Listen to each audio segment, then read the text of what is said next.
زبان ما شرفانه. Bună dragilor! Bine v-am găsit sau v-am regăsit aici pe canalul meu de YouTube. Dacă este pentru prima dată când mă vedeți, îmi pare bine de cunoștință, eu sunt Rojin și iubesc tot ceea ce înseamnă parfumuri și parfumerie, având o slăbiciune e drept către latura Middle Eastern. Dacă și voi sunteți în acea zonă de interes, v-aș mulțumi dacă ați apăsat butonelul de subscribe, implicit clopoțelul, pentru a primi notificare de fiecare dată când eu postez câte un videoclip nou. Treaba aceasta este total gratuită, e bine că deja am răgușit. Nu vă costă nimic să vă abonați, să lăsați un like, un comentariu și, de ce nu, să distribuiți videoclipurile mele persoanelor cu adevărat interesate de acest subiect. Eu, acum când filmez, suntem în mirifica zi de marți 6 mai și, da, am această stare deoarece e foarte frumos pe rețelele social media, mai ales pe Facebook în ultimul timp. Deci e ceva, cum face un celebru personaj de pe TikTok, fix așa e. E ceva fain de tot. Nu intru în detalii, nu din această cauză ne-am adunat noi aici ci să vorbim ca de obicei despre parfumuri. Iar my scent of the day este mai degrabă un combo. Am făcut un layering de data aceasta și am folosit una bucată Yara Candy de la Lattafa plus Tubi's Dreamy Treats. Da, și dacă vă întrebați de ce sticla mea arată așa, nu e fake, nu absolut nimic, însă nu, mersi, eu o prefer așa.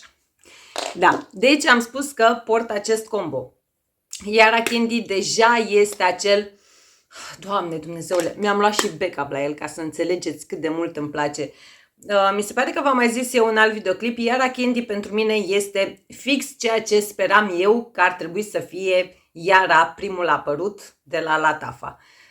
Căpșuni bezelicioase, atât spun. Și pentru că sunt nesătulă în ceea ce privește treaba aceasta cu bezelele, am adăugat niște extra bezele din acest Dreamy Treats de la Grandeur. Da, Grandeur Elite. Bun, lăsați-mi și mie, vă rog frumos, în secțiunea comentarii ce parfum sau ce variantă de layering purtați dumneavoastră când urmăriți acest videoclip. Și am alături de mine, deja ați văzut oricum din titlu, 5 parfumuri intrate, hai să spun în ultima lună, nu, cam ultimele 2 săptămâni în viața mea.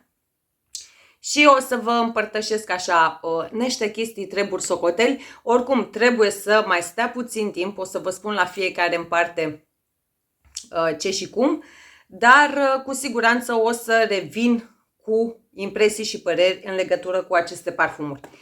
Și haideți să încep cu unul de la Ardal Zafaran, care se numește Ahubak Love in Paris, zic eu. Dar eu așa înțeleg că scrie aici și aici. Aici scrie clar Love in Paris, dar aici cred că scrie Ahubak, care n-am idee ce înseamnă, să știți.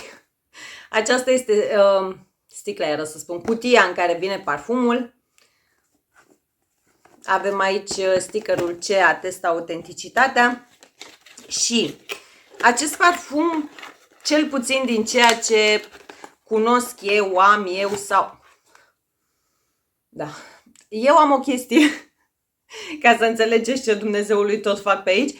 În momentul în care îmi comand un parfum, am obiceiul să pulverizez pentru prima dată în porțiunea aceasta de carton de aici, da, din cutie. Da.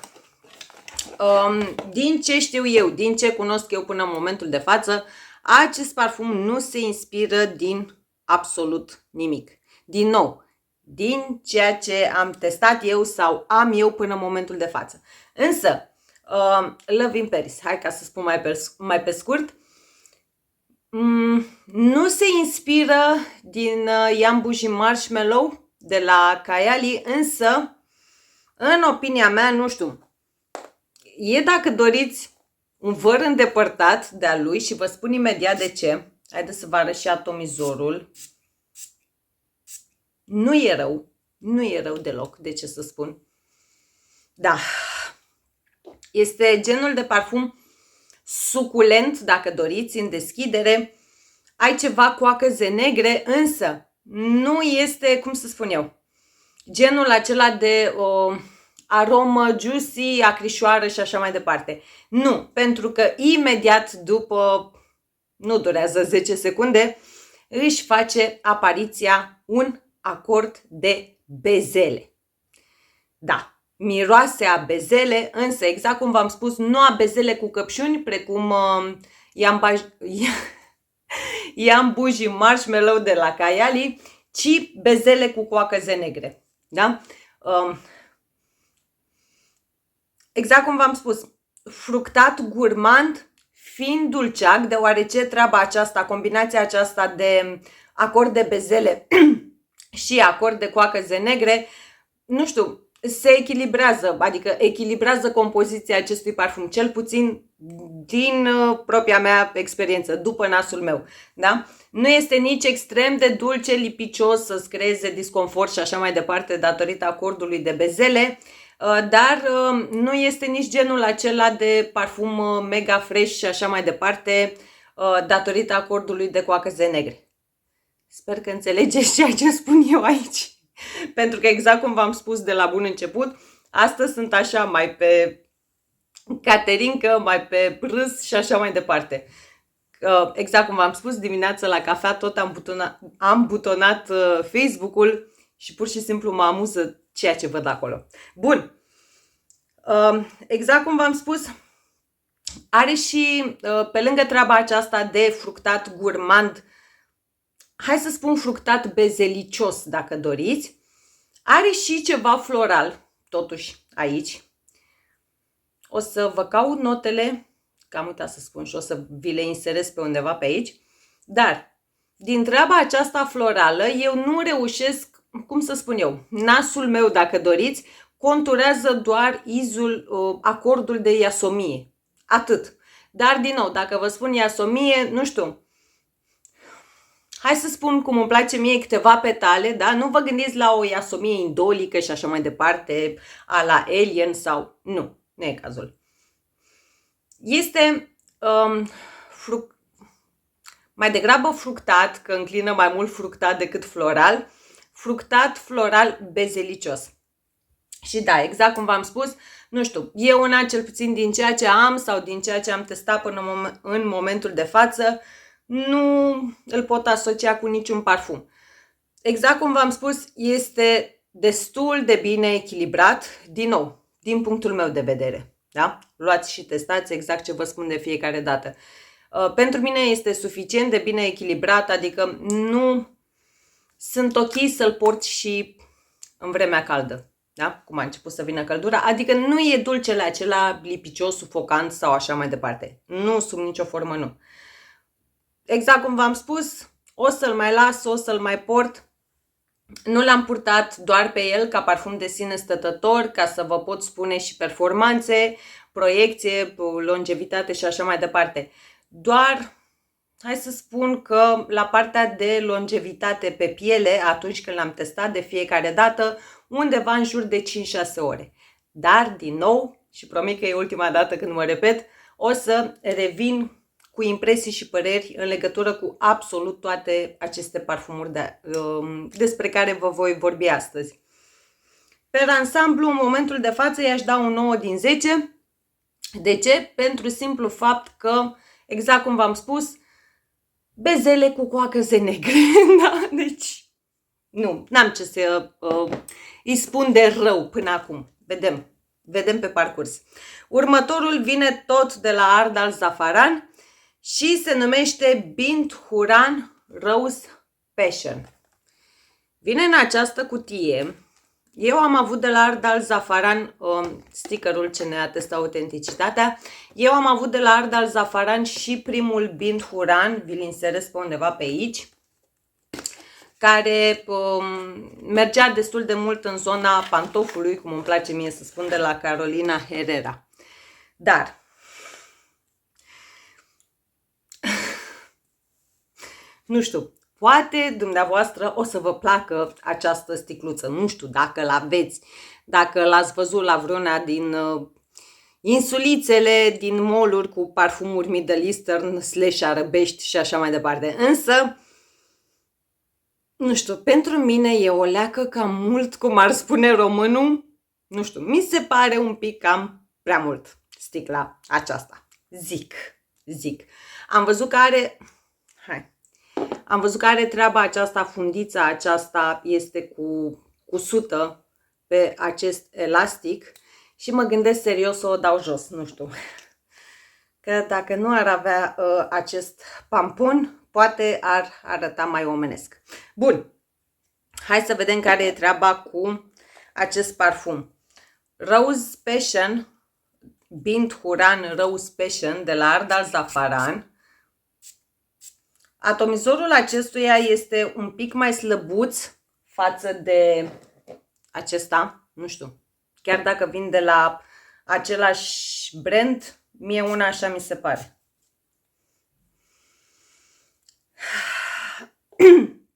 Un delicios, efervescent, a spune eu, dar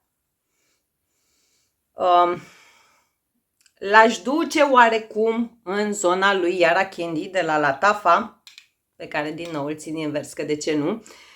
L-aș duce oarecum în zona lui Yara Candy de la Latafa, însă înlocuind căpșunile bezelicioase din acesta. Da? Mi se pare, exact cum v-am spus, mai efervescent, mai răcoritor, dacă doriți.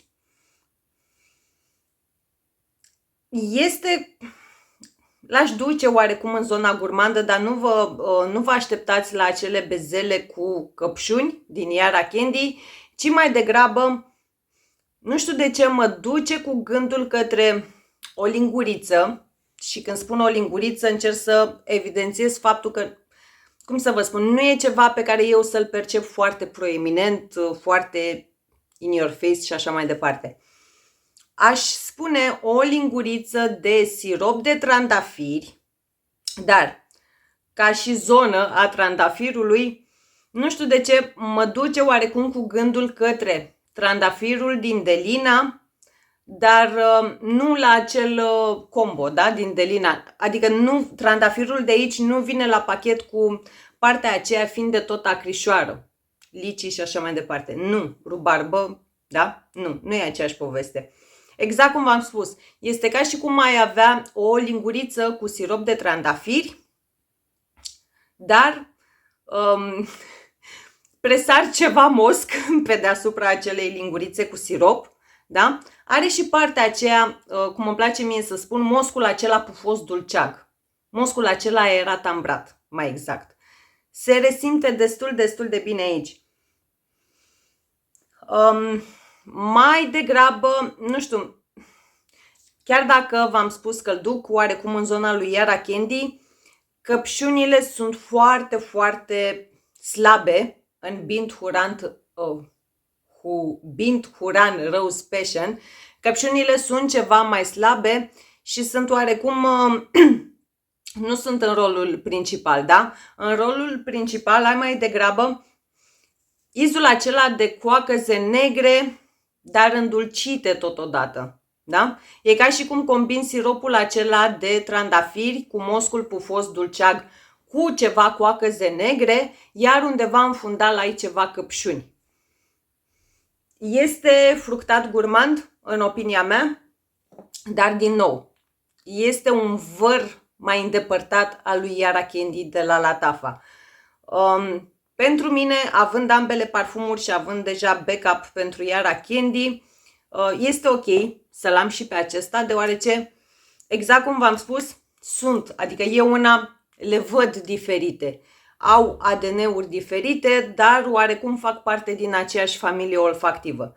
Bint Hurant, dar de ce îi spun într-una Hurant? Bint Huran Rose Passion de la Ardal Zafaran neavând partea aceea bezelicioasă. Nu știu, adică într-o zi caniculară mă gândesc că îl pot purta pe acesta în cursul zilei și seara pe Yara Candy. Nu știu, zic și eu. Îi mai dăm timp, îl mai purtăm, vedem ce și cum cu el, dacă rămâne la mine sau pleacă. În momentul de față, dacă ar fi să-i dau o notă, nu știu, poate nu sunt corectă, dacă doriți, pentru că, exact cum v-am spus, ador Yara Candy și am luat și backup deja pentru el. I-aș da un 7,5 din 10. Nu e rău, dar nu mi-aș lua backup pentru el. Hai ca să fiu mai pe scurt. Bun. Următorul vine de data aceasta de la Maison Alhambra. Da.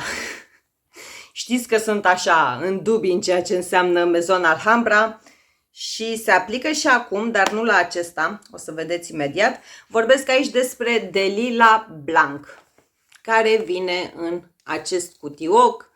Din nou, aici aveți stickerul care atestă autenticitatea, iar acest Delila, nu știu de ce, tot am chestia asta să-i spun Delina. Delila Blanc este o inspirație pentru nimeni altul decât Valaya de la PDM. Și da, acesta are cea mai mare daună până în momentul de față dintre toate cele 5. Așa arată sticluța, mie îmi place. Da? Deci la sticluță nu am ce să-i reproșez. Capacul este metalic și nu știu, genul acela de ambalaj minimalist. Foarte, foarte tare mi se pare sticla, de ce să nu recunosc. Bun, acest parfum se apropie destul de bine de Valaya și da, de data aceasta avem un atomizor mai sănătos. Da, se apropie destul de bine de Valaya de la PDM și categoric. Vorbim aici despre zona aceea a parfumeriei clean girl estetic, cum se spune. Se deschide cu o bergamotă strălucitoare, însă sparkling. Cum să spun eu? Din nou, nu durează 10 secunde. Imediat vine și o piersicuță coaptă, da? Adică nu e deschiderea aceea foarte, foarte citrică, astringentă sau așa mai departe. Nu.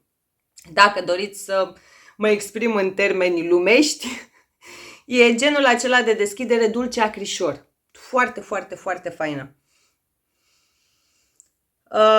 Ca o primă diferență, pentru că da, vedeți că l-am purtat ceva, ca să fac o primă paralelă, mai bine spus, între el și OG, cu toate că o să fac un clip cu decantul pe care l-am din Valaya, plus toate inspirațiile Middle Eastern pentru acest parfum. Nu știu, parcă nu mi se pare la fel de aldehidic acesta de la Maison Alhambra precum originalul, dacă doriți, da? Chestie care nu pot spune că mă deranjează foarte tare, pentru că, da? Nu știu, aldehidic poate e mult spus, însă eu una așa percep Valaya de la PDM. În deschidere are ceva acolo cu care eu nu mă împac. Și îmi cer scuze, dar îmi vine să tușesc și îi dau cu apă. Bun. Știu că acesta, când l-am purtat, că da, din nou mă repet, am băut un pic din el, de ce să nu recunosc. Floarea de portocal din Delila Blanc mi se pare ușor mai tânără, dacă doriți, față de Valaya și celelalte inspirații ale acestui parfum. Cum să spun eu, mai tânără, nu neapărat că vine la pachet cu un subton verde, fiind de tot verde, pentru că nu resimt treaba aceasta. Mai tânără în sensul că este oarecum mai fresh, da? Nu la fel de cremoasă, dacă doriți, nu la fel de dulce. Însă, pe măsură ce se dezvoltă, când ajunge către dry down-ul final, da, și Delila Blanc devine mai vanilat, oarecum mai cald și mai moscat. Din nou, e genul de parfum care, în opinia mea, nu știu, nu e nimic deranjant. Adică eu una nu îl văd genul acela de parfum periculos, să-l porți și să deranjezi pe cei din jur, nu. Adică dacă aș merge la sală, pentru că eu nu merg la sală. Dacă aș merge la sală, l-aș purta. Dacă aș merge din nou la școală, cu siguranță l-aș purta. La job l-aș purta. Nu e nimic care să zguduie planeta, cum spun eu, dar e genul acela de parfum easy rich, dacă doriți. Nu este inspirația mea preferată pentru Valaya, am alta pe care o iubesc din toate punctele de vedere, însă nu e rău. Hai să spunem că i-aș da un 9 din 10 pentru simplu fapt că în momentul în care îl voi termina, nu știu, nu simt nevoia să-mi cumpăr fix această reinterpretare. Exact cum v-am spus, eu prefer alta. O să fac clipul acela și o să vă spun mai multe detalii. Bun. Și acum, ultimele două parfumuri le-am lăsat la final deoarece dacă pe celelalte trei mi le-am cumpărat eu din bănuții mei, acestea două vin de la Teo. Să rămână mult, Teo, te pup. Două parfumuri de la Maison Alhambra care mi-au fost trimise de draga mea Teo și hai să dezvoltăm subiectul. Cu care să încep eu? Hai, încep cu tine. Încep cu Decadent Wonder, din nou, Maison Alhambra, din nou stickerul ce atestă autenticitatea. Vă explic imediat care e treaba cu acest parfum. Aceasta este sticluța.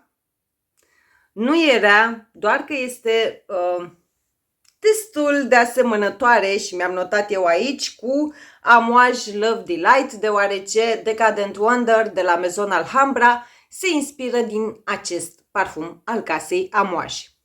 Acum, parfumul nu e neapărat rău și vă explic imediat de ce.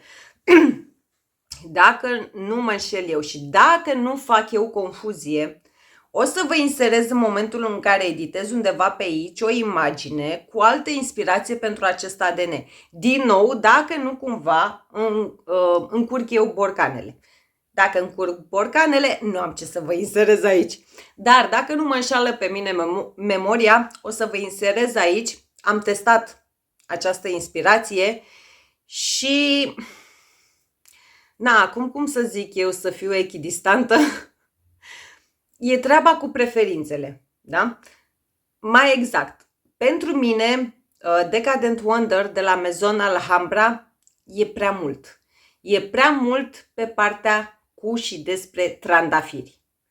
De altfel, dacă draga mea Doina, te pup Doina, ar testa acest parfum, ea fiind o iubitoare a acordului de trandafiri, cred că nu ar deranja-o strict acordul de trandafiri din acest parfum. Pe mine una îmi cam dă de cap. Da, din nou, un atomizor foarte frumos și acum trebuie să fac un pic pentru că, bun,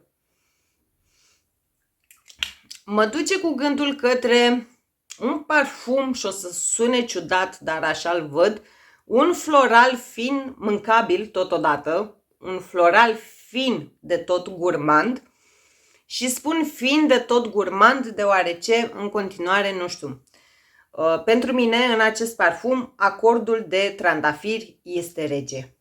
Este cu și despre trandafiri. Nu știu de ce am senzația că în Decadent Wonder de la Maison Alhambra s-au folosit, dacă doriți, doi trandafiri diferiți, dar nu vă pot spune ce și cum, doar că nasul meu percepe două izuri total diferite de trandafiri. Ca să vă faceți o idee, nu e ceva care să mă ducă cu gândul, de exemplu, către trandafirul acela bulgăresc, da? Old school și așa mai departe, nu nici pe departe, dar, dacă ar fi să trec peste acordul acesta de trandafiri pe care eu una, din păcate, îl percep foarte in my face, ai și ceva, partea aceea fiind de tot mâncabilă despre care v-am spus, este mai degrabă, nu știu, ca și cum ai avea o linguriță de pudră de cacao, dar îndulcită, da? Nu izul acela amărui de cacao, dar dacă spun pudră de cacao îndulcită, nu mergeți nici cu gândul către combinația cacao plus zahăr, este pur și simplu o cacao îndulcită, nu are partea aceea, nu are subtonul acela fiind de tot amărui. Ar fi și o picătură, două de ceva buzi aici, dar nu e, și nu știu, cred că trebuie să-i mai dau ceva timp acestui parfum, deoarece treaba aceasta, fina această adiere buzii, dacă doriți, am momente în care o percep, am alte momente în care nu o resimt, da? Cumva, dacă doriți, apare și dispare. De asta spun că o să mai dau totuși ceva timp. Cred că este precum frățiorul său, tot de la Maison Alhambra, Black Opera sau nu mai știu.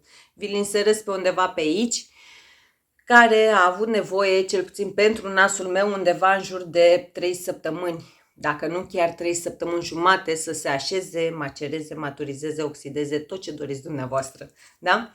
Și acesta tind să cred că are nevoie de ceva timp. Are și o parte fiind de tot pudrată, dar partea aceasta fiind de tot pudrată, cel puțin către dry down-ul final, eu o simt combinată și mă umflă râsul. La turci e chestia aceea cu colonie, da? Turcii folosesc colonia pe post de dezinfectant.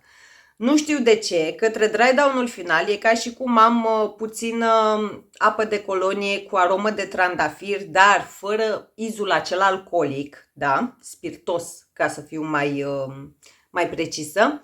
E ca și cum am apa aceea de colonia cu aromă de trandafir combinată cu ceva pudrat, da? Adică și în dry down-ul final eu tot resimt un trandafir destul de puternic aici, ușor apos totodată. Nu știu dacă are sens, dar sper să înțelegeți.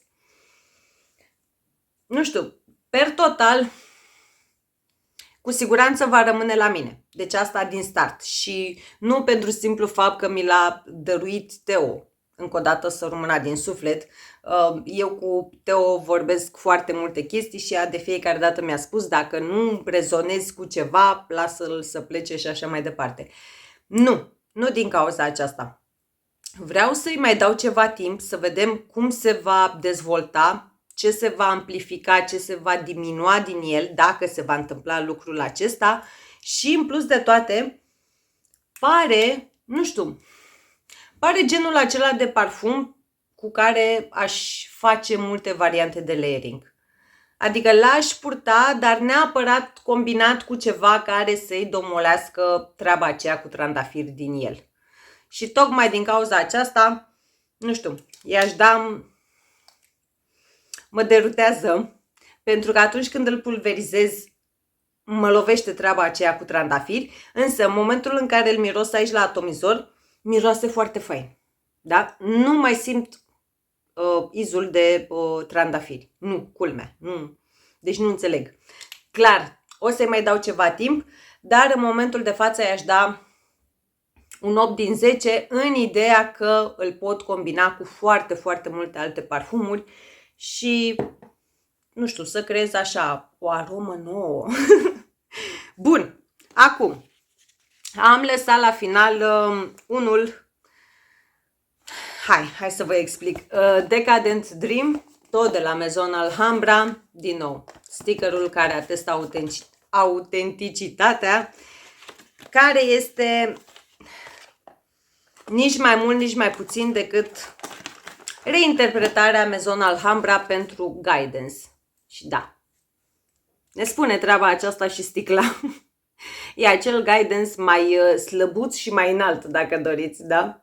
Așa arată sticla. În comparație cu cea de dinainte, aceasta este mată și are textura aceea de la Caramel Cascade, de la Paris Corner, pe când aceasta este și lucioasă și se vede prin ea. Da? Poți vedea cu ușurință nivelul lichidului. Bun, pentru Guidance știți că iubesc ador, venerez. Am băut deja o sticlă din Paris Corner Bain al Asrar, dacă se numește așa. De fapt, dacă se pronunță așa. Și sunt ceva diferențe între acesta și reinterpretarea celor de la Paris Corner. Din start, pentru mine, da, strict pentru mine, pentru percepțiile mele, pentru ceea ce prefer eu. Nu știu, poate dumneavoastră preferați varianta celor de la Maison Asrar. Mii de scuze. Însă, pentru mine și pentru ceea ce prefer eu, varianta Paris Corner este top, este numărul 1, locul 1 și nu-l detronează acesta. Și vă explic imediat de ce. În Bain al Asrar am din plin, da? Cel puțin după ce a stat o săptămână sau o săptămână și jumătate, pentru că primul meu Bain al Asrar a avut nevoie de acest timp, deoarece, nu știu, era treaba aceea, știți, parfumurile Middle Eastern, mai ales dacă sunt beciuri noi, trebuie să le dați o leacă de timp. Ei bine, Bain al Asrar de la Paris Corner abundă, pentru mine, din nou, pentru mine și pentru percepția mea, abundă de pere, alune de pădure și tămâie. Decadent Dream de la Maison Alhambra cu siguranță merge în zona lui Guidance, implicit în zona lui Bain al Asrar, cu siguranță face parte din acel film, da? Deci izul te duce fix acolo. Însă mi se pare, cum să vă explic eu, să sune logic, este ca și cum, hai să vi-l dau exemplu pe Bain al Asrar, că știu că a fost mega hăipuit. Eu îl iubesc în continuare, chiar dacă nu se mai vorbește atât de des despre el în online. Hai să spunem că ei Bain al Asrar, da? Și adaugi mosc pufos dulceag, da? Dar totodată îi temperezi fix trioul acela pe care eu una îl ador. În speță pere, alune de pădure și tămâie. Cam așa miroase în deschidere și până aproape de dry down-ul final, Decadent Dream de la Maison Alhambra, cel puțin din nou, pe pielea mea. Da? Strict pe pielea mea, nasul meu așa îl percepe. Ca un Bain al Asrar mai domolit în pere, alune de pădure și tămâie, cu ceva mai mult mosc pufos dulceag.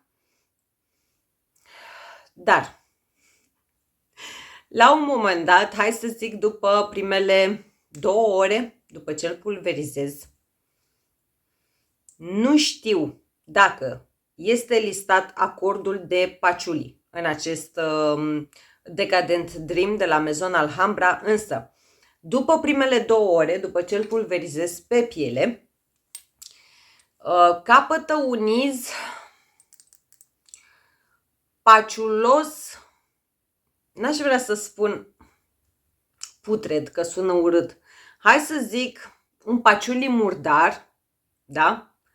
Dar nu e ceva proeminent. Adică nu e, de exemplu, acordul acela de patchouli din Avant Silk, dacă zic eu bine, dacă nu îl inserez pe undeva pe aici, nu este patchouli acela, da? Atât de îți rupe capul, cum zic eu. Nu. Se resimte undeva în fundal, izul acela de patchouli fiind de tot murdărel.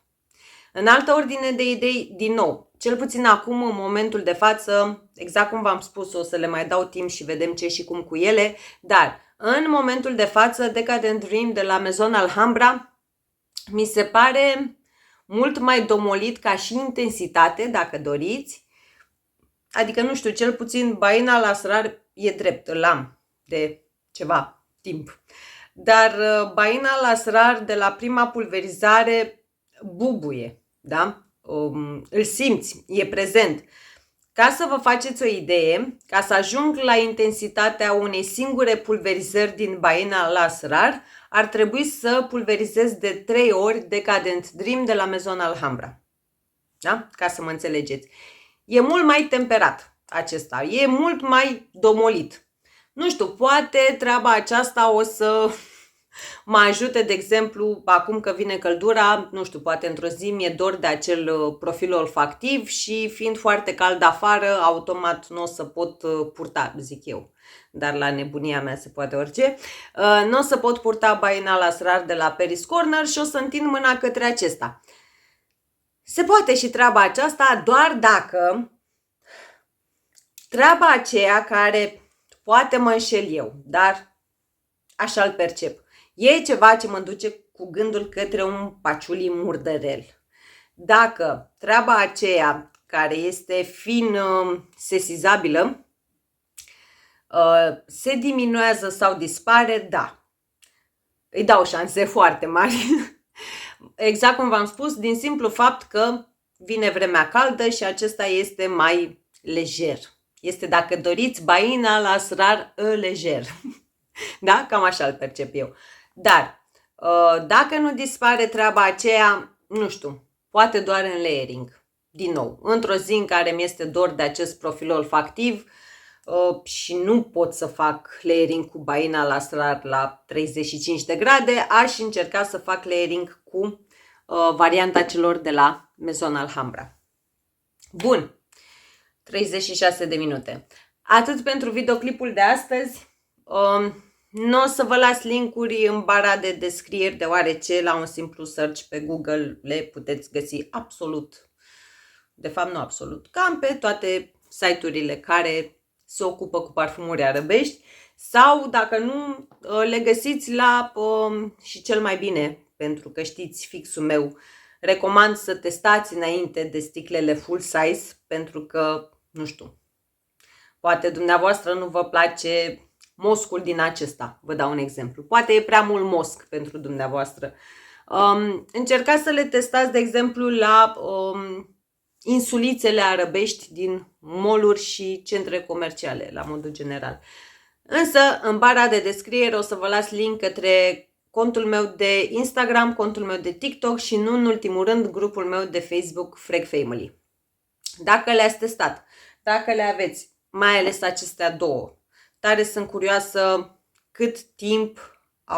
de cât timp au avut nevoie ca să se omogenizeze treaba din ele. Dacă le-ați testat, dacă le aveți, lăsați-mi și mie, vă rog din suflet, experiențele dumneavoastră în secțiunea comentarii. Și până data viitoare, vă pup, vă iubesc, nu mai fiți răi pe Facebook. Nu, glumeam, fiecare face ce vrea, spune ce vrea, că eu și dacă spuneți și dacă nu spuneți, eu tot râd și mă amuz. Bun, vă pup, vă îmbrățișez și să fiți minunați, fericiți și mega, mega parfumați. V-am pupat! زبان من شرفمه.